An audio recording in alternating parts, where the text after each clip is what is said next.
Okay, so here's another video involving finding the area of a triangle, and we're going to stick with a shortcut. So this time I decided to also throw in an example just in case it has an odd number. So we're going to try it using both your base, cutting that in half, and also getting your height and cutting that in half, showing you that you should end up with the same answer regardless of what number you choose. Now, I threw three numbers at you. One of these numbers will not be used. The one that's not going to be used is the one that's not your base nor your height. We talked about this before. One of these numbers is not used, and that's going to be 8. 9 is your base. Think of the bases on a baseball field. It's usually flat on the ground. And now your height. Right here is your height, 10. How come it's not 8? Well, your height must be the highest point of the triangle going straight down. This right here, 8, as you can see, is not going straight down. Like I mentioned before in the other video, think about when you go to the doctor and they ask you to measure your height. You can't just be measuring your height slanted or slouching.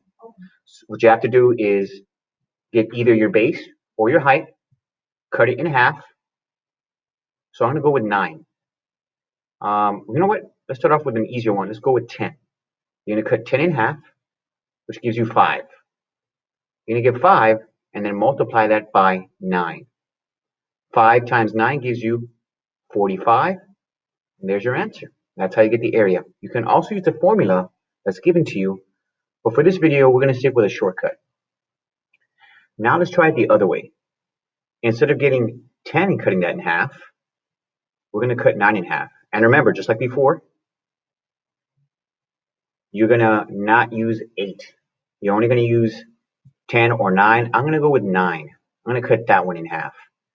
And just, if you have trouble figuring out what 9 is cut in half, think of money. If you have $9 and you split it between 2 people, how much does each person get? They're going to each get 4.5. So I'm going to cut that in half, and they're going to get $4.50. All right?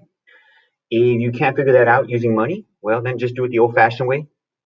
Get 9 divided by 2. So let's do it real quick. How many times does 2 go into 9? 4 times. 2 times 4 is 8. Subtract, you're left with 1. 2 is not big enough for 1. You see me do this plenty of times. If this number is too small for that number, you're going to have to add a 0.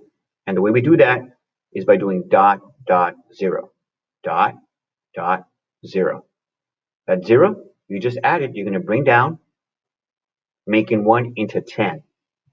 So now 1 turned into 10. Now it should be big enough for 2. How many times does 2 go into 10? 5 times. There it is. The same exact answer I had right here. All right. So now we got 4.5. And just like before, you're going to multiply that by the other number, which is 10. 10 does not change. Only one of the numbers does. Like right here, I only cut 10 in half to give me 5, and then 9 remained the same. Same thing with this. But instead of using 9, I'm using 10. And I'm going to multiply 4.5 by 10. This one, I'm going to show the work over here on the side. So 4.5 times 10. 0 times 5 is 0. 0 times 4 is 0. Then I'm going to put a 0 for place value. 1 times 5 is 5. 1 times 4 is 4. Now it's time to add them up. 0, 5, 4. And let's get rid of this. I don't know where that came from. And one more thing. Your decimal, you can move it 1 time here. So that means over here, you can do the same thing. Move it 1 time here. You end up with 45.0.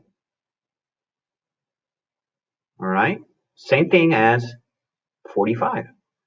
So using either your base and cutting that in half, or using your height and cutting that in half, you should end up with the same answer using this shortcut.